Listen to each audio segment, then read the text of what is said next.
Yeah. I was never very good in school. I was a B and C student. Mm-hmm. I was never class president in high school, but that simple idea of what you just talked about. Yeah. If you own a decently located real estate asset, leased to a tenant, over time they're going to pay that off, and you're going to make a return. Right. I was never very smart, but I was like, I get that. Yeah. I understand that, Yeah. And that's what I've been trying to do for 15 years now. Good morning, good afternoon, and good evening. My name is Drew Pearson. You are listening to the Pearson Perspective. This is a deep dive into the stories and mindsets of successful business operators and investors. Let's go have some fun.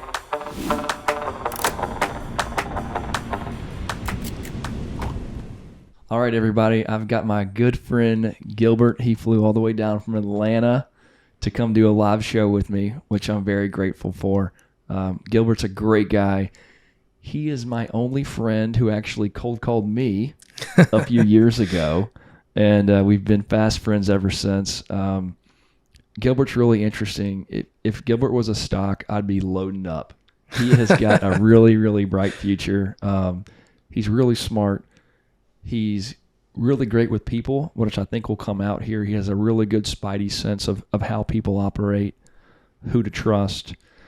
He's also very humble. And on top of that, he mixes in this very impressive memory of self-storage. We can talk about, this deal in Mississippi, and he's like, oh, yeah, I know where that is. On this street, in this street, knows the owner, knows the number of units. It's almost a scary memory of what Gilbert knows about self-storage across the Southeast.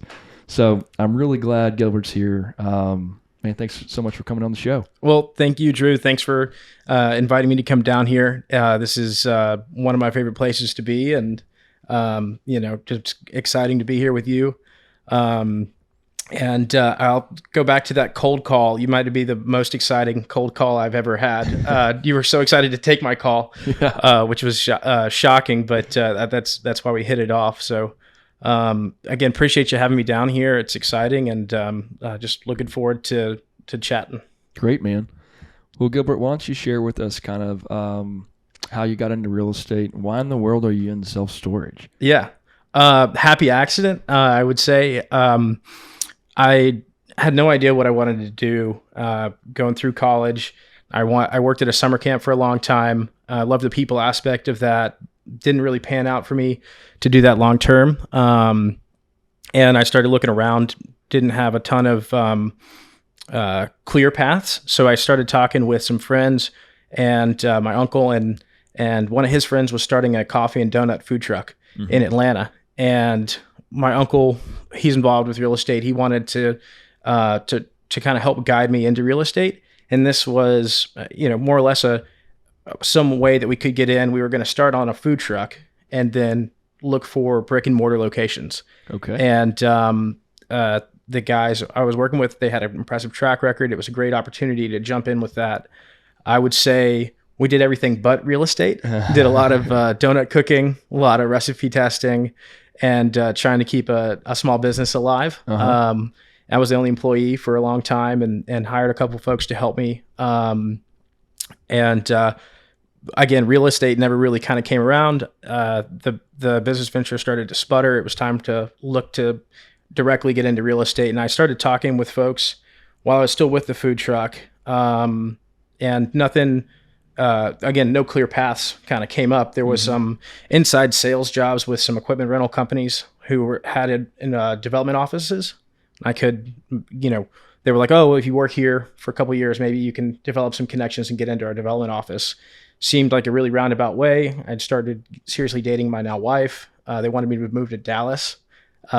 Just wasn't a good fit. Could have been a neat opportunity. I ended up talking to the guys I work with now. And they were looking for somebody, but they weren't ready to hire. They were in the process of negotiating our current JV that's allowed us to grow so much. And that took about 6 months to come to fruition. So I left. I did software sales, got some cold calling experience. There you go. Really was able to break through that glass ceiling and get comfortable with cold calling for about 6 months. And then I kept the conversation going with the self-storage guys. And I got to tell you, you're talking about how did I get into self-storage? I sat down. I just knew that they were looking for somebody young to knock down doors in real estate. And I was like, that sounds great. Mm-hmm. When they said self-storage, I was like, okay, so covered land play for apartments. Sounds good. I've seen all these nice fancy buildings built around Atlanta. Surely those people are going to turn those into apartments someday. Yeah. That's not the case. And it's just been a wild ride. Man, what a story. What a story. You didn't bring this up, but you've mentioned this in past conversations, and I want to pull on this string a little bit. Yeah. You're a football fan. Oh, yeah. I think you played football in high school, and you mentioned to me that you have like a library of football books. Yeah. What is this about? So you mentioned the self-storage memory. All of my the football library is just an obsession that I had. That's my parents wanted me to read as a kid. That's the only stuff I would read. So they were like, fine, let's load them up. So I got a football library that, comes up to your eyes if you walk into my library. And every year I'd get the preseason magazines, Athlon Sports and Football Time in Tennessee.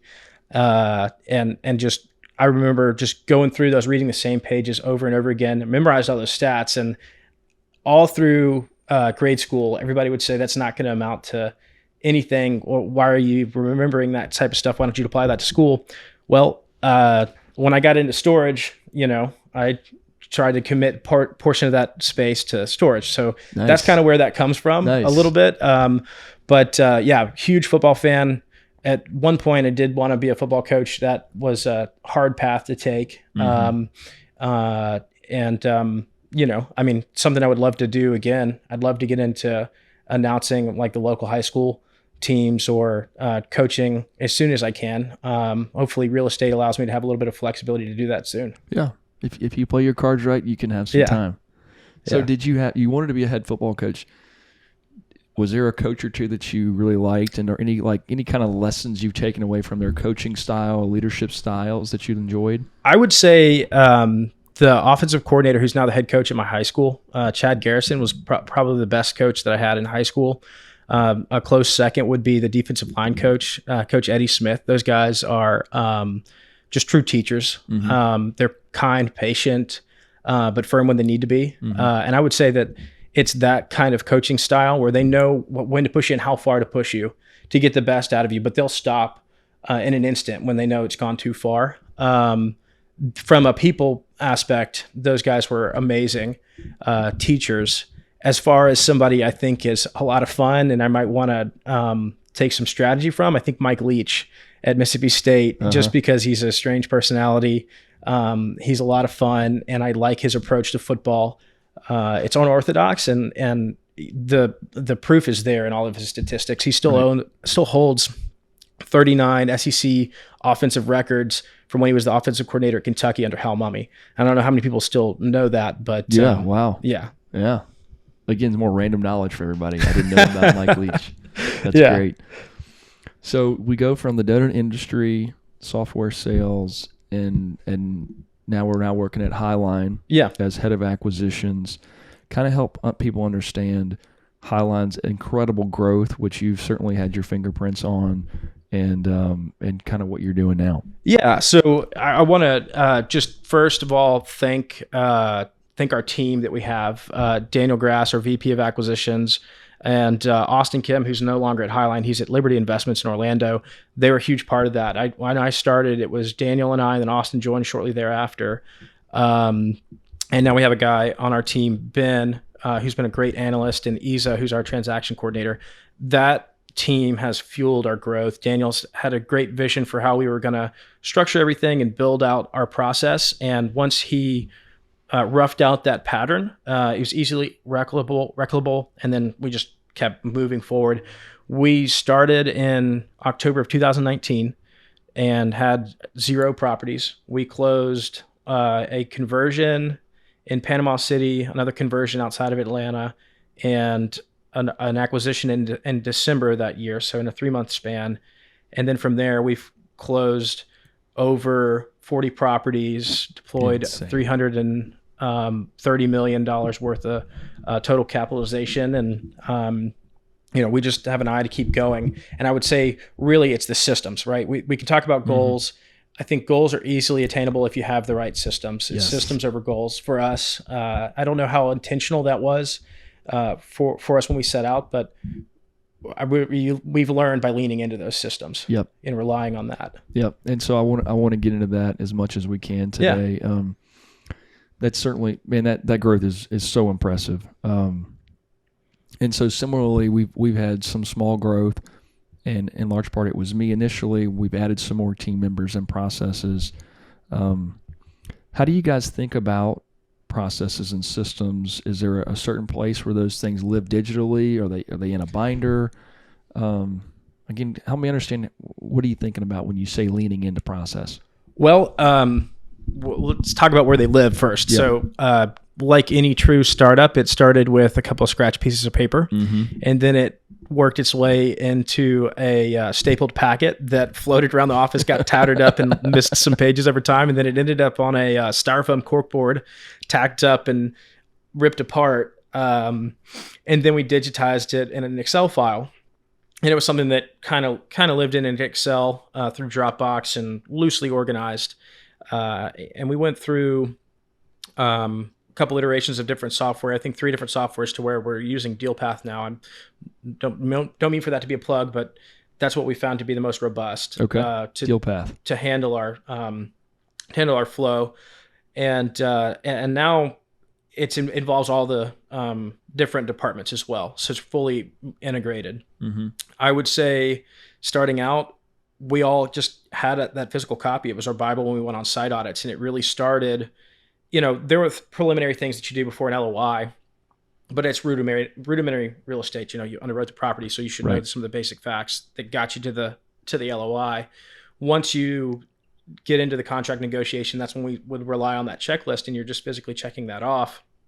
And then when you go to do a site audit, we had a robust process. And so this is post-close? In contract. Okay, and then in contract site audit. It's like it's more or less like a flow chart. It's like you couldn't move to the next task until you had done X, Y, and Z. That's really cool. Then that's gone from taking us 2 or 3 days to do a site audit to doing one in an hour or 2. Wow. And again, a lot to the team for people stepping up, owning what they do.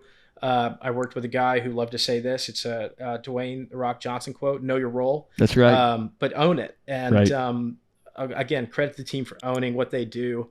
And now we've got a great folks in the operations department who picked up a lot of what we do, and they're a big reason why we can knock that out in an hour or 2. Wow, that's awesome. Yeah, so why don't we talk a little bit about team and roles? Sure. And so, again, this is just really selfish for me. Sure. We have a smaller, we're building on our operations side, which is great, but it's still just me as far as acquisitions, due diligence, closing. What do more institutional type shops look like on the acquisition side? Yeah. I kind of want to go from the foundation of a team up to the top. Foundation of a team, I think, and I've got some friends out there who may remember this, but taking it from a football coaching quote: "Do you care? Can we trust you? And are you committed?" I mean, when you're dealing with some of these investments, there's some high stake dealings, Absolutely. And so you want people who can check all 3 of those boxes. That would be the number one foundation for the team. I think also making sure that you find somebody who comes from a background where they're ready to work. Mm-hmm. So that builds that trust. And then the foundations of a team: a good transaction coordinator, manager that knows how to handle a closing.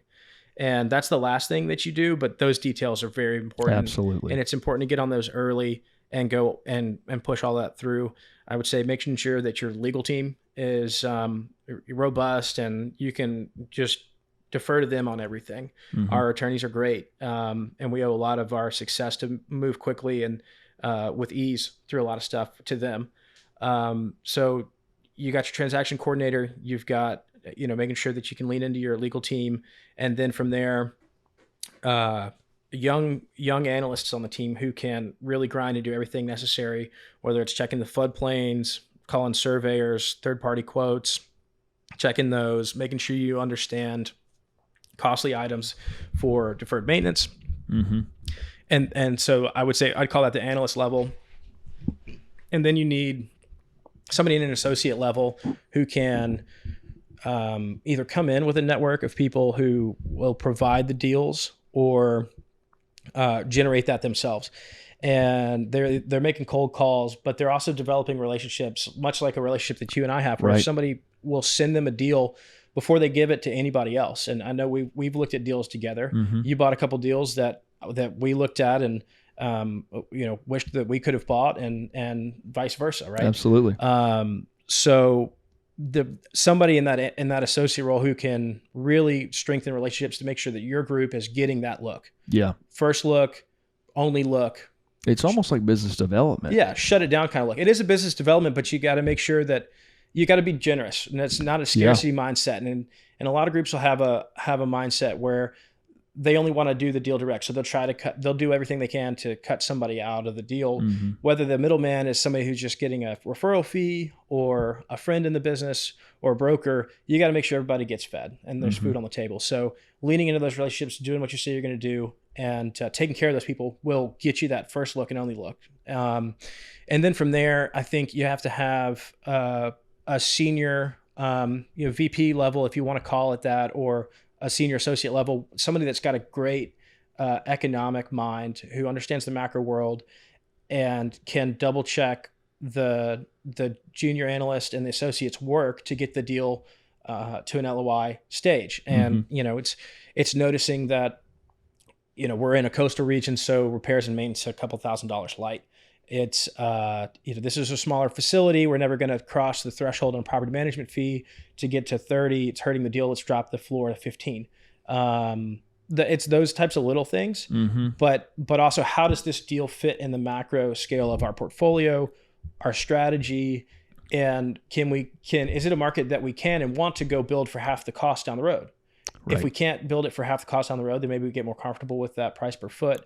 Or if we, maybe we just have some questions about the difficulty to do that, and so you get more comfortable with paying, for a high basis.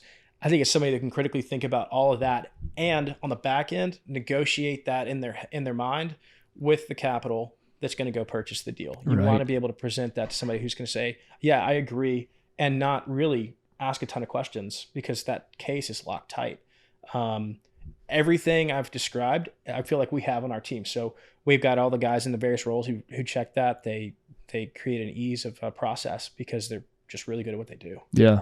And that's so incredible. I mean, you look at the growth, and we've had some good tailwinds in storage, and that's kind of easy how you pulled that off. But even just walking through that, I'm impressed. Yeah. And I'm in the business. Right. And it's like, wow, I know I personally have so far to go to be able to really get our hands on a strong sub-institutional process and team. But we're getting there. We're building in that direction. Yeah, and I think one of the key factors is you can identify, you'll get the hang in real estate of knowing what a good deal is, and then you can look at some high-level metrics and be like, oh, of course I would buy a 7 cap. Mm-hmm. Well, we all would, right? Yeah. So why is it the right, once you start to press those valuations down a little bit, and you're like, why is this the right deal to go after and pay a 50 basis point premium for it? And why is it the right deal for this capital? What's the story there? It's getting that correct, but then in that presentation to the capital that, it's a good deal for them because of what we're trying to do. Yeah. Broad span. And so you talked about capital here, and just for folks who aren't in the kind of real estate fundraising world, there's a couple of different buckets you can raise from. At a high level, there's kind of the friends and family country club round. There's the kind of family office round, which is typically a larger check size, maybe friends and families 50 to 100K. Family office is maybe 250, $500,000. And then there's more of this institutional money, which oftentimes are the only capital provider writing large checks. How would you think about raising institutional money? What are some of those advantages and some of those disadvantages of that capital stack? Yeah. I'm trying to think about what I know what the most important things are, but I want the people listening to this to understand some from a level that's achievable, right? Just walking out the door and saying, okay, I want to go do this. I would say that you do want a track record, and some of my friends listening may laugh because we joke about like what is that track record? Yeah, right? what 'Cause does everybody that always wants to mean? see more of one. Right. But you do want to show your ability to execute on what you're telling these capital partners you're going to be able to do. So that you have a little bit of a track record. It may be just one deal, but it's a track record. And then from there, I would just say a replicable process. So it really comes back to that process. Mm-hmm. Can you, if I gave you, $50, can you go buy, 50 deals with $50 and not have to spend a bunch of time and money Right. trying to spend that? Right. And how quickly can you do it? It's rinse and repeat. I think it's the biggest thing for a partner like that. So that track record should lead into, we've got these systems and processes built out. We've got a team that's very capable, and it's kind of cart before the horse a little bit. Absolutely. Because you may end up scaling those processes or those team members before you need it. And you may burn a little bit of money doing that, but you got to spend money to make money. And you even though you may have some people sitting around for a couple months before you really gear up, I think that's necessary. The next thing is just always open and honest communication with stakeholders. It's one of our core values, but when an issue comes up on a deal, a change order comes in, or there's a floodplain issue and you got to engage a flood expert to do some FEMA map work, let everybody know up front. And, that'll continue that good relationship, build that relationship while you're going through that. Build that trust. Is there anything in that, capital stack world that particularly you want to go more into? No, I mean, I think all that makes sense. To go back to this football analogy, your systems and processes are really like your playbook. Right. Here's what plays we're gonna run. Right. Here's our team. We know that people are really the most important thing in business.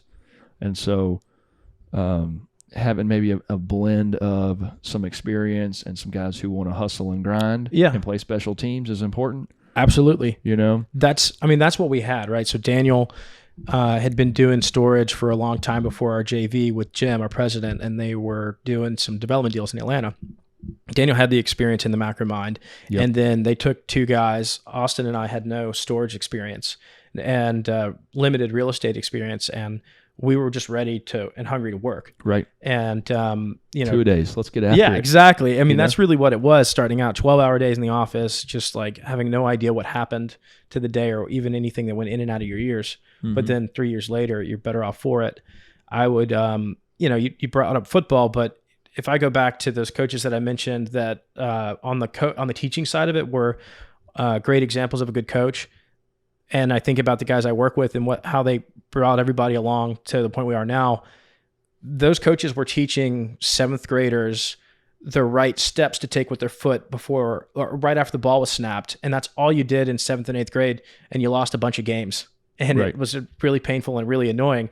But by the time you were a 9th grader, you could be the backup to the varsity team. And certainly by the time you're in 10th grade, because that's all you were doing. And then by the time you're a junior and senior, you only lose a couple games by the time you're done. Right. Somebody asked me the other day, was there anything that we didn't close that was a signed LOI or PSA? We only had one signed LOI that never made it to contract. That's it. We've closed everything we put under contract. Wow. And the PSA didn't get signed due to a term that the seller put in there after the fact and couldn't agree to himself. Right. So. Right. And that's so cool. I mean, there's just so many there's so many hidden items in a real estate transaction. And so to have that to do the due diligence up front, to feel confident in your pricing and your ability to close is really, I would guess, due to your processes and systems and being diligent, It is. And it can slow us down on the front end. Yep. But luckily, we can do what we say we're going to do 99% of the time. Right. But you got to go slow before you can go fast. Yeah. And I think most people would agree in the last 2 to 3 years, you've had some nice growth. Yeah. It's been fun. Yeah. It's been a lot of fun. Yeah.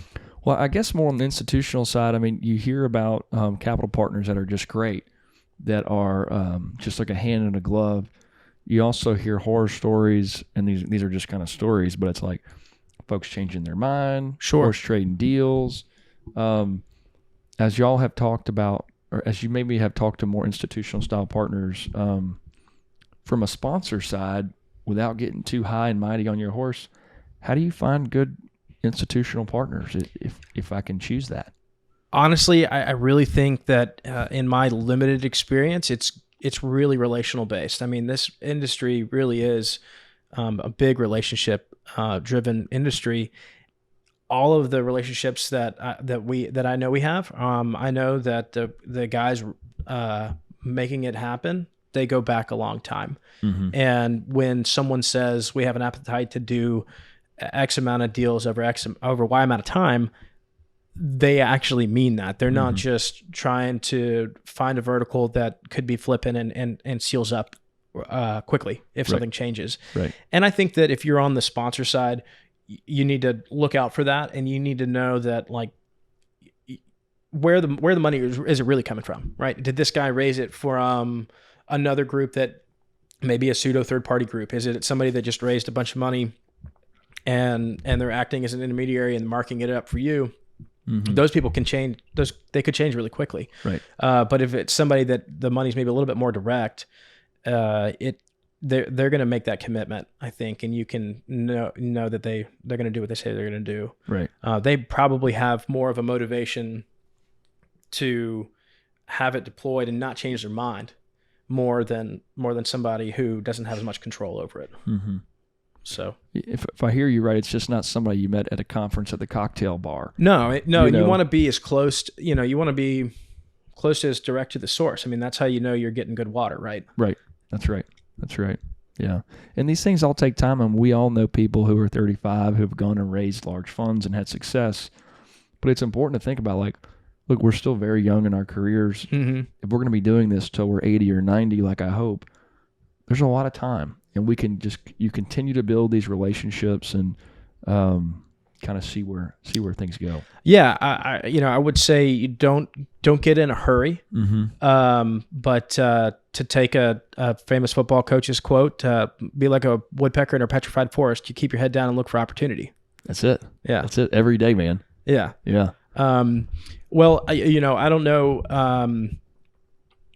I hope that's enough for the audience to kind of understand that side of the of the industry. Yeah, it's helpful for me. And there's so much opaqueness in our industry. We're getting into just deeper and deeper waters here, but it's fun to learn about what other people know. Well, I think too, in my limited experience with it, it seems like it's opaque, but really, I mean, you can just reach out there and make the ask, right? Go for that meeting, go for that ask, ask that person to get on a phone call.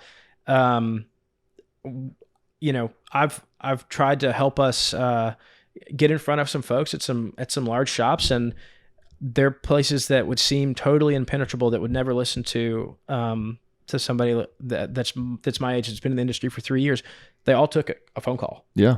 There you go. I think you just got to ask. It's just like cold calling, and just because they have a fancy life insurance name on their email tag, like they'll get on a call. Okay. Well, so I didn't know if we were going to go here, but I'm really glad. I mean, let's talk about prospecting and cold calling.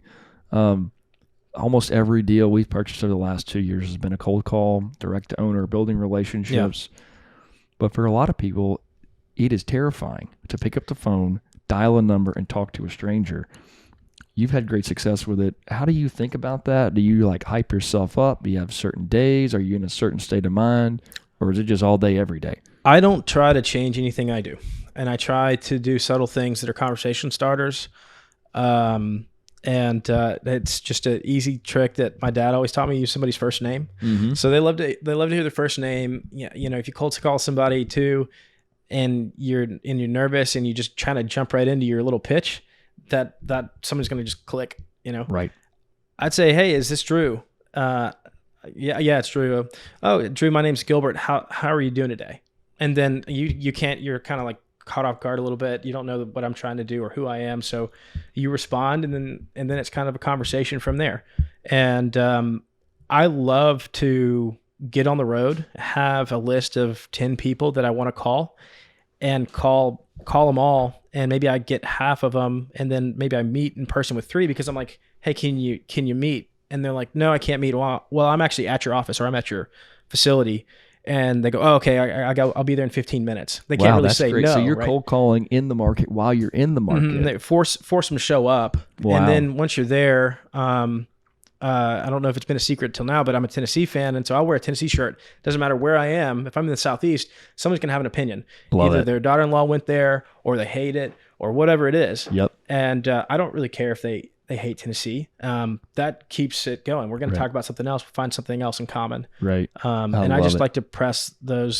So, to just say it, I don't really psych myself up. I don't try to change anything I do. I just know that if you're kind, you smile through the phone, you use people's first names and try to find things in common, you get somewhere with somebody. And for storage, it's pretty simple. I mean, if you can get a management report and maybe a glimpse at a P&L, you can write an offer that may get accepted. We're dealing with an interesting time in macroeconomics where people have had these assets for a long time and they don't know what they're worth, and in a good way. And you're when you start talking to them, you're talking about things that they never thought that they'd be able to do. And all of a sudden their imagination goes to work, and that's a lot of the magic right now. Right. And I would even say, listen, they know what they're worth, but there's so much money to be made because they built it. There's a very low to no basis in the property. Yeah, right. When I say basis, I mean debt. And so we're talking about retirement, potential life-changing money for people. Right. And it's exciting. Generational, send grandkids to college, that type of thing. Exactly. And that's part of the American dream. Yeah, it is. It's so cool to be a part of this. Every storage owner I've ever met has just been a good old-fashioned, God-fearing man or woman. Sometimes they're, married. They kind of run this business together. I can't tell you how many owners I've prayed with at the closing table. It's a ton of fun. They're great folks. Yeah. It has not become totally institutionalized yet. And part of me will be sad when that happens, but that's just the way life is. Well, one of the things I think that'll keep it mom and pop, if you will, is that's got to be at least 50% of the people who are introducing the new supply. Now, it may not be in a market that some of your institutional players are going to go buy in, but they're not building for an IRR, right? They're building for, I'm not going to think about this for 10 years. In 10 years, it's going to make a couple $100,000 and I'll retire on that. So maybe it ends up kind of stabilizing at 90% institutionalized and 10% mom and pop, but 10% mom and pop is going to just keep popping out supply. Yep. So a lot of that's going to remain. You just got to be able to go to those markets. Yeah. Yeah, no, that's a really good point. So we've kind of talked about process, and how important that is. We've kind of talked about people a little bit. So here's one thing we're kind of batting around in First Stop Storage, which you were kind enough to give me that name. It's a great name. We really want to work on the onboarding process for our managers, similar to like McDonald's. McDonald's has McDonald's University. My goal and vision is, as we hire a new manager, they accept the position. They have 2 weeks before they start at our place. Kind of a full digital suite where they understand our vision, our core values, their roles and responsibilities, a message from me, a message from the regional manager, what we're going to be grading them on site audits, and then we'll have on-the-job training once they start. They'll get a handwritten thank you letter from me the day they start. So when they get here, they know what we're going to be doing. They've got their uniform, they've got a letter from me, and they're off to the ground running. Right. Do y'all do any kind of onboarding with managers? Do you think that's a good idea? Just love to kind of get your thoughts there. We do. I think we do about 2 or 3 days, depending on the geography, with the manager when we purchase the property. And I'd say over 95% of the time we're retaining the manager who's at the property when we buy it. So there's a lot of continuity there. We like that. They know the customer base. They know the property. That helps us a lot when we're going 7 hours away from Atlanta by car. And then we spend a couple days with them. Later on, there's follow-ups. I would say the first 3 months is critical, kind of touching the property for 3 months, once a month, twice a month for 3 months, and making sure they understand what the expectations are. It's one thing to understand how to run a storage facility. It's another to understand, I think, what you're graded on and what's expected out of you, what makes the numbers tick for the sponsor. We're owner operators, right? So we have a responsibility to investors. And so the managers are judged based on certain metrics that are in place to make sure that they're doing their job. But that all sounds kind of high level, and it is. So you making those touches in those first 3 months, making sure that they understand what that means, why it's in place, and how they're judged, I think is critical, because they'll know how to do it.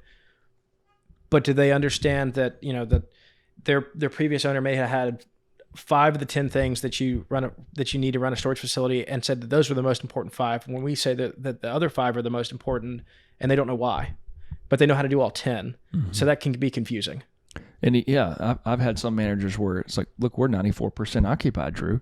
Right. We made $1 more this month than we did a year ago. Right. And it's like, well, that's great, but we, in addition, we have other metrics that are driving this. Exactly. And just making sure that they understand that that's just where the fundamentals are behind that.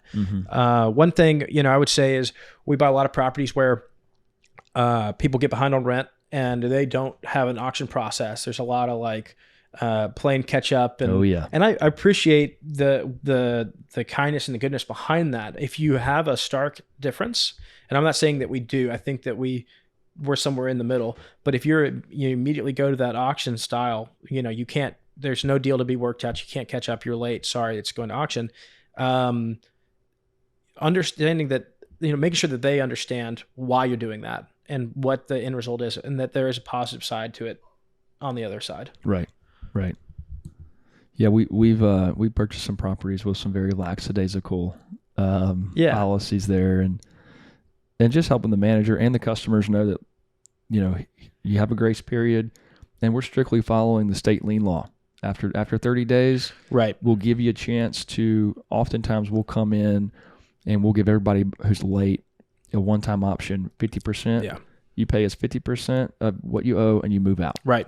After that, though, we're following the state lien law, and these are the laws, buddy. And I think that's a really good way to do it. I think that having some forgiveness there to let the people kind of make good on it, but also, at a certain point, as things are institutionalizing or consolidating, you have to follow the letter of the law. And some other projects that I have, like I have a tiny home community we've talked about.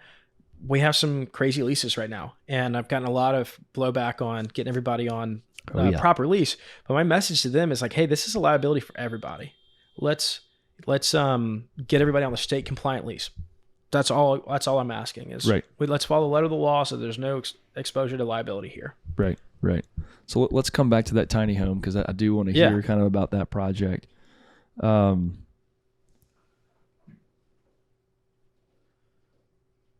don't we just talk about tiny home now? Sure. Well, I would say it's similar to a mobile home community. The tiny homes are a tiny home classified for tax reasons and zoning reasons as an RV. They're on wheels when they come in. But they're fixed to the ground. They're 400 square feet. That's another stipulation to call it a tiny home. But they're really upscale, and it's a nice community in a nice area of North Georgia. Pretty lakes, mountains, and rivers around. A lot of fishing and hiking close to the Appalachian Trail, and it's an upscale retirement or second home kind of mobile home community, if you will, and it's a good option. We have 3 retired pastors, we have a retired state trooper, we have retired teachers. Sounds like a great spot. Yeah, I mean the people are great, and I think it's just an interesting product to offer a really good retirement or just luxury option for these people. Just a different, just something they can tack onto their lifestyle. And now, is this a second home, or are they living here year round? I'd say maybe 30 to 40% of them are living there year round, but the other 60, 70% they're part-time, but they probably spend majority of their time there. So it is a second home. Yeah, a lot of folks from Florida coming up that way. Cool. I mean, I think most of it's that, or it's trying to get close to kids, or creating a place where they can have their kids. So we have multiple people with multiple homes in it. So they have a home for their church friends, or they have a home for their family and grandkids, or whatever, to come visit. So It's pretty cool. I think we're going to just see more and more of that is like, how do we create quality time for the family Yeah. and grandparents for grandkids? Right. Well, I mean, that's something that's shown up in storage for us when we're looking at demos and drivers in certain markets and residential development that's going on. I know like the south side of Charlotte or southwestern Utah, these markets are in the top 10 fastest growing markets in the U.S. And strictly because you've got one community that's geared towards young families and one community that's geared towards retirement age folks or people that are close to retirement. And they're piggybacking off of each other. The family may move there, so grandparents move there to be close to kids, or grandparents move there, and then the young family moves to get some help. Wow, that's really insightful. And that's something that like D.R. Horton and Del Webb have capitalized on. And between those two markets, that's at least 20,000 homes that are just, I mean, they didn't say we're going to build this because of this, but I think that that's the biggest driving factor in filling up those communities. Well, that's really interesting. Yeah. So, we've had a really good run the last couple of years. You're probably like me, like I wish we would have gotten this 5 years before that. But Yeah. thank God we're in it now. But the window for buying existing storage businesses is closing. We've had interest rates increase, margins are getting thinner, which leads everyone to a couple options. One, we keep buying at lower returns. Two, we do nothing. Or three, we take on more risk and move closer to development, either through ground up or conversions. Right. Are y'all thinking about doing developments, and how are you kind of working your mind through those different steps? Well, we've been doing development the whole time. That's part of that $330 million of total cap. Okay. We have 6 or 7 development deals in the pipeline, most of which were closed, and we've broken ground on. I think that it's prudent for anybody to diversify. If it were me, I would be looking at stabilized or almost stabilized assets and seeing if you can get a little bit of a discount given the interest rate environment, and hopefully get a decent spread on your cap rate and your interest rate, and protect yourself there. What's decent to you in your mind? 150 basis points, 200 basis points. I mean, that's a tall ask right now, but maybe you can get it there. Yep. It might take a little bit of a pro forma cap, but we'll get there in 18 months type thing. Hopefully. Yeah. And then, development, I think that there's a lot of value there. I think the REITs are going to stay active. I think REITs are the publicly traded companies for people who don't know.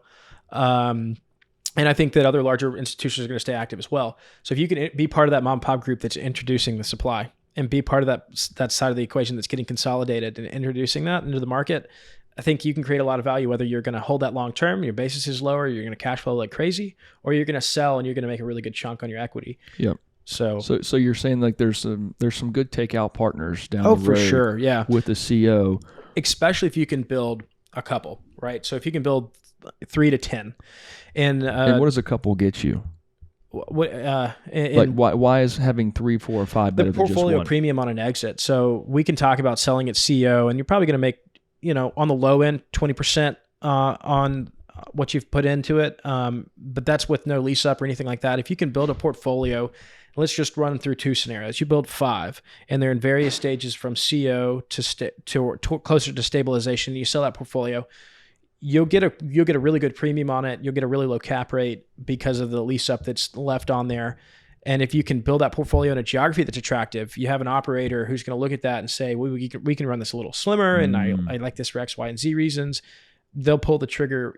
The portfolio increases your buyer pool and probably increases your valuation quite a bit. And the more you can hold that towards stabilization, the better premium you're going to get, obviously.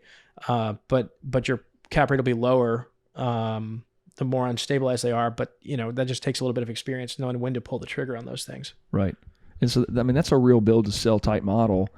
And maybe you can sell some and hold on to one and sell 4 or 5. Right.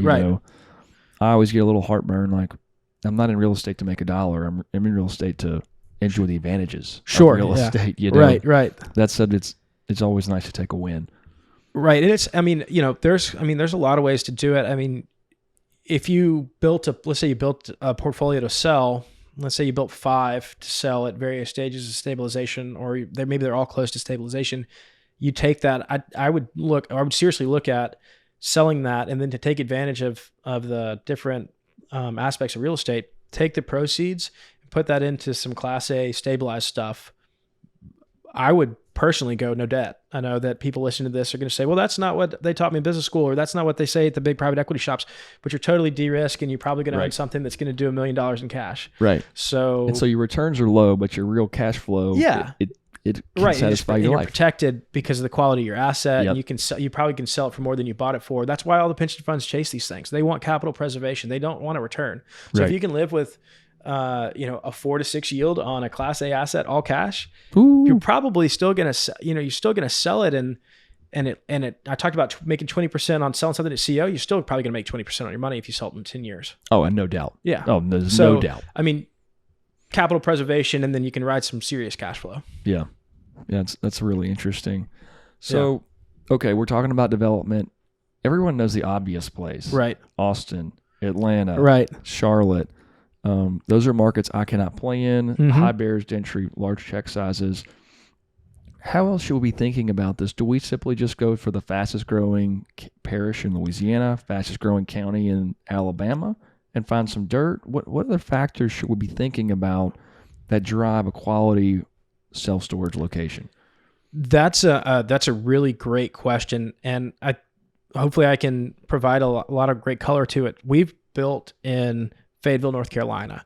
Some of our markets in Florida are so under the radar we really think we got a needle in the haystack. So I don't want to say where they are, but we've found some tertiary markets to really hit some home runs in. So to answer your question, I would say you don't have to go into Austin, Texas to do that, but do you need to look in like Dripping Springs, Texas on the Never heard of it. Yeah, exactly, man.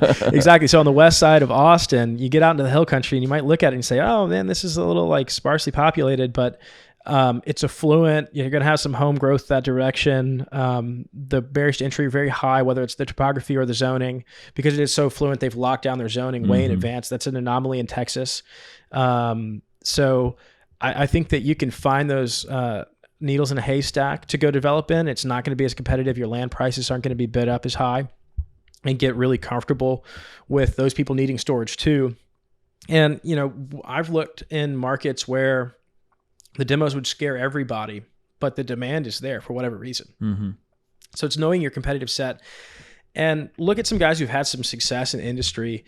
There's some regional developers in the Southeast who go into these smaller markets because they know that everybody's full at a 40-year-old product quality and product type. Right. The demand is totally different. If everybody's full in those, there's demand for Class A product at a premium. And I would go and target those markets too. So really look at occupancies, really look at rates and product quality. Can you deliver something that's better? Absolutely. And that people are going to want? I had a conversation with someone yesterday who has experience in the multifamily space. And that's kind of been the hypothesis in multifamily for the last 20 years.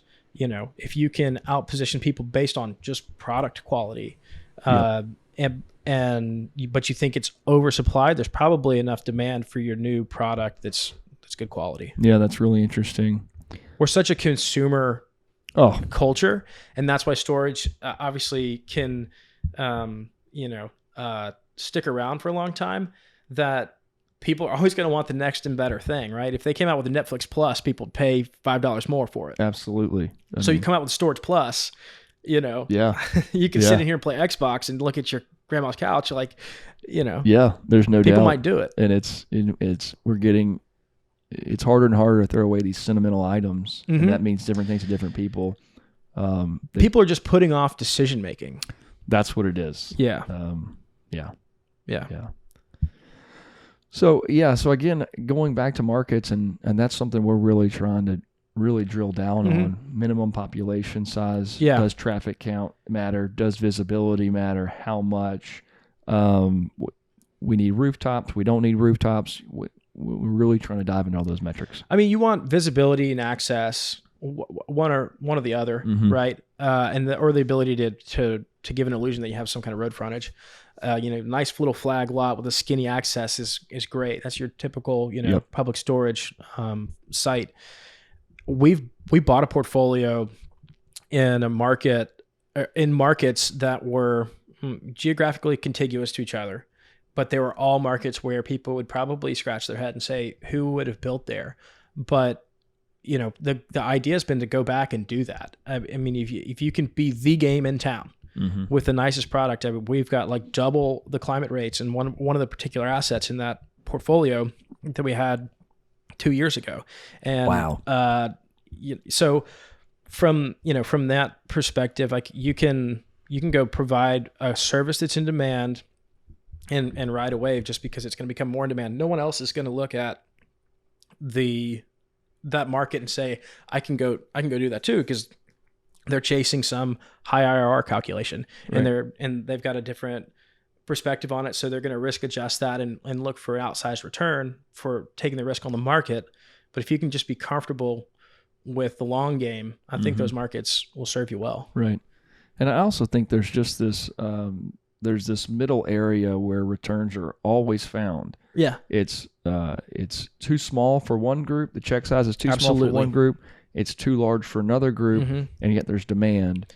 And that's where we want to kind of sit in that $2.5 to $5 million asset size. Serve a real need, have a differentiated product, i.e., climate control, i.e., something nice, safe, and secure, with a manager on site who can say, "Thank you, yes, ma'am, yes, sir." I really think there's room to run in these small to middle markets that are looked over. Yeah, I mean, the data says in the industry that the average facility size is 39,000 feet. That's probably exactly what we're talking about there. Yep. And that's not too big, that's not too small, but that's going to scare a lot of people off. Yeah. For one guy, that's real money. It's real risk. Right. So one guy can't buy that. And like what you're saying. And then, that's going to be a tweener for me. Right. Can I expand it? How close is it to something that I already own? You need 4 of those, right? But if you can get comfortable as on the front end of that and comfortable with potentially holding it long term, which you probably should be able to because it's going to cash flow really well. And then I think that's something that's going to always be in demand. And I know some guys in real estate who've been very successful for 40 plus years, and that is their model. Not in storage, but in all kinds of real estate, but it is chasing that tweener deal size. Too small for one guy and too much risk, or too big rather for one guy and too much risk, but too small for somebody that would blow them out of the water on pricing. And so you just gobble that up and go to work. Right. Stay 4 to busy. 5 deals a year, rinse and repeat 40 years. Yep. You have a very nice, very nice deal. I mean, one of the things that attracted me to real estate was just the idea that if you're sitting somewhere, there's money coming out of your pocket or someone else's pocket because you don't own that, right? Whether you're sitting outside at brunch or whatever it is, even though you're just paying for your brunch, that's paying someone else's, that's paying the rent and so on and so on. But think about commercial real estate exists everywhere. So you're just talking about getting a slice of that everywhere. Yeah. It's a beautiful thing. Not just downtown Dallas, right? Yeah. Yeah. I was never very good in school. I was a B&C student. I was never class president in high school, but that simple idea, what you just talked about, if you own a decently located real estate asset leased to a tenant, over time, they're going to pay that off and you're going to make a return. Right. I was never very smart, but I was like, I get that. Yeah. I understand that, Yeah. And that's what I've been trying to do for 15 years now. I would really appreciate it if you'd leave us a review on Spotify, Apple, or anywhere you're listening or watching to this show. Thanks so much for joining us on this audio adventure. Let's go have some fun.